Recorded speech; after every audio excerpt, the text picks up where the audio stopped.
Useful English sentences. आज इस video में हम कुछ ऐसे सेंटेंसेस देखेंगे जो कि एडवांस फ्रेजेस यूज़ करके बनाए गए हैं, और अगर आप इन फ्रेजेस को यूज़ कर लेते हैं, याद कर लेते हैं, तो आप भी इनको यूज़ करके बहुत सारे सेंटेंसेस बना सकते हैं। तो शुरू करते हैं। नंबर 1 है add fuel to the fire. Add fuel to the fire means जलती पर तेल छिड़कना। बात औकात होता है ना, कोई शख्स गुस्से में है और हम ऐसी बातें करते हैं कि उसका गुस्सा मज़ीद भड़क जाता है, उसके लिए आप कहोगे add fuel to the fire. अगर पास्ट में यूज़ करेंगे ना तो एडिड कर देंगे, और अगर कंटिन्यूस में यूज़ करेंगे तो एडिंग कर देंगे। इस तरीके से आप चेंजेस कर लोगे और ये फ्रेज ऐसे ही रहेगा। एग्जाम्पल देखते हैं। If your father is angry, अगर तुम्हारे वालिद गुस्से में हैं, so don't add a fuel to the fire, तो उन्हें मजीद गुस्सा मत दिलाओ, जल्दी पर तेल मत छिड़को। Be quiet and listen to him, खामोश रहो और उनकी बात सुनो। एक और एग्जाम्पल देखते हैं। My boss was so angry at me. My boss was so angry at me, मेरे बॉस मुझ पर बहुत गुस्सा था। And his friend added the fuel to the fire, और उनके दोस्त ने जलती पर तेल छिड़का, उनके गुस्से को मजीद हवा दी, मजीद उनके गुस्से को भड़काया कुछ ऐसी बातें करके। So my boss fired me from the job, तो मेरे बॉस ने मुझे जॉब से निकाल दिया। अब चूंकि पास्ट की बात थी तो यहाँ पर एडेड यूज हुआ है, added the fuel to the fire, उन्होंने मजीद भड़काया, मजीद ऐसी बातें की कि जलती पर तेल का काम किया। एक और एग्जाम्पल देखते हैं। If your wife is angry, अगर तुम्हारी बीवी गुस्से में है, सो डोंट से एनीथिंग, तो कुछ भी मत कहो, otherwise you will be adding the fuel to the fire, वरना तुम जलती पर तेल छिड़कने का काम करोगे।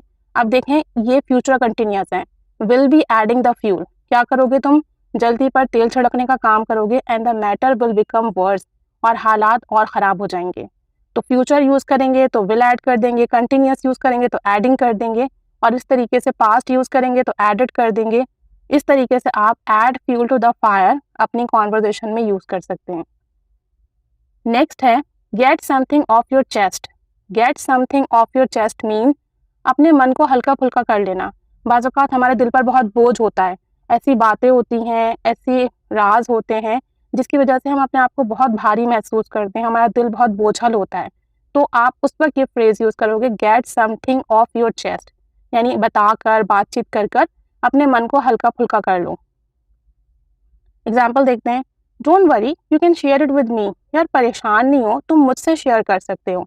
आई won't tell to anyone, मैं किसी को नहीं बताऊंगा या नहीं बताऊंगी। You can get it off your chest, तुम्हारा दिल हल्का फुल्का हो सकता है आफ्टर शेयरिंग इट, शेयर करने के बाद। अब चूंकि मैंने ये मॉडल वर्ब में बनाया तो मैंने कैन गेट यूज़ किया है।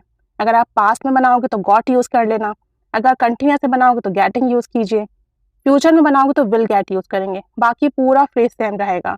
समथिंग की जगह जो बात है वो आ जाएगा, नहीं तो आप इट यूज़ कर लें।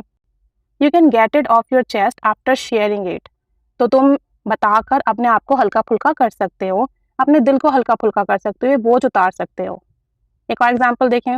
After telling my problem to my husband, अपने शौहर को अपना मसला बताने के बाद, I got it off my chest and I felt relax, मैंने अपना दिल हल्का फुल्का महसूस किया और मैं बिल्कुल रिलैक्स हो गई। अब ये पास्ट में था तो got it off my chest use हुआ है। तो gate something off your chest mean दिल हल्का फुल्का कर लेना, दिल से बोझ उतर जाना।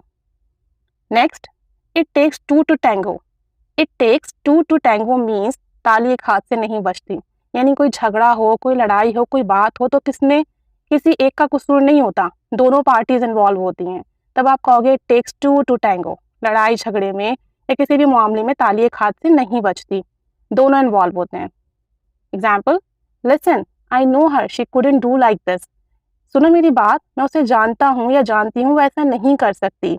It takes two to tango, ताली एक हाथ से नहीं बजती। You must have done something wrong to her, तुमने ज़रूर उसके साथ कुछ गलत किया होगा, यानी अगर उसने तुम्हें कुछ कहा है तो तुमने भी कुछ किया होगा, इसलिए हमने कहा it takes two to tango, कि ताली एक हाथ से नहीं बजती, तुमने भी कुछ ना कुछ किया होगा। एक और एग्जाम्पल देखते हैं। The teacher punished both of them, teacher ने दोनों को सजा दी। Because it takes two to tango, क्योंकि ताली एक हाथ से नहीं बजती। They both fought each other, वो दोनों आपस में लड़े थे, उन दोनों ने आपस में लड़ाई की थी। तो it takes two to tango means के ताली एक हाथ से नहीं बजती, दोनों लोग कसूरवार थे। डोंट ब्लेम हिम, उसे ब्लेम मत करो, उसे कसूरवार मत ठहराओ। यू ऑल्सो डिड समथिंग, तुमने भी कुछ ना कुछ किया होगा। Because it takes two to tango, क्योंकि ताली एक हाथ से नहीं बजती, आप भी कसूरवार हो, तो it takes two to tango means के ताली एक हाथ से नहीं बजती। जो कुछ भी हुआ उसमें दोनों लोग इन्वॉल्व थे, दोनों कसूरवार थे। नेक्स्ट है it occur to. It occur to means एकदम से मेरे जहन में आया, अचानक से मेरे दिमाग में आया। और टू के बाद आप ऑब्जेक्ट यूज करोगे और उसके बाद आप अपना सेंटेंस बना लोगे आगे। अब जो सेंटेंस होगा वो present, past, future, modal verb किसी में भी हो सकता है according to situation. For example it occur to me, यार एकदम से मेरे जहन में आया that I have to pick up my son from school, कि मुझे अपने बेटे को स्कूल से लेना है। इट अकर टू मी, एकदम से मुझे ख्याल आया, एकदम से मुझे याद आया। I have to pick up my son from school. Have to pick up, मेरे बच्चे को मुझे स्कूल से लेना है।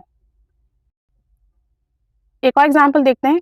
It occur to me that tomorrow is my husband's birthday, यार अचानक से मुझे ख्याल आया, एकदम से मेरे जहन में ये बात आई कि कल तो मेरे शौहर की बर्थडे है, यानी कल उसकी बर्थडे होगी।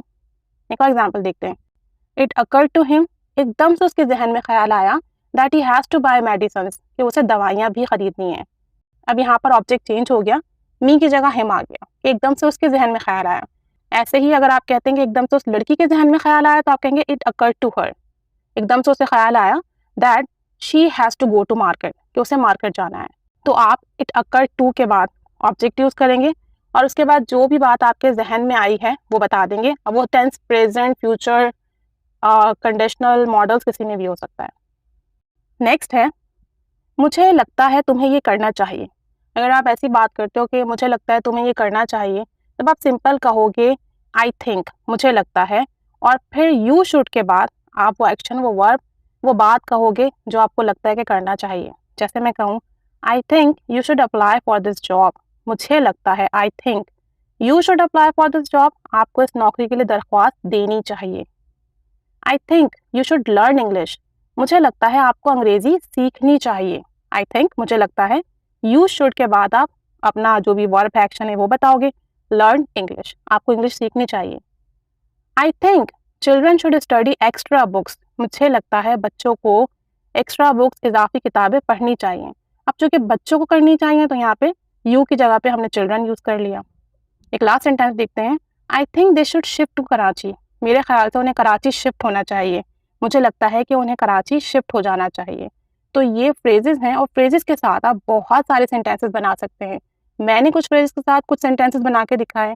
अब आपकी बारी है, कमेंट बॉक्स में आपने सेंटेंसेस बनाने हैं इन फ्रेजेस को यूज़ करके, इन्हें अपनी कॉन्वर्जेशन में यूज़ करना है और ज़्यादा से ज़्यादा इनको अपनी सेंटेंसेस में यूज़ करना है ताकि ज़्यादा प्रैक्टिस हो और ज़्यादा अच्छी स्पीकिंग कर सकें।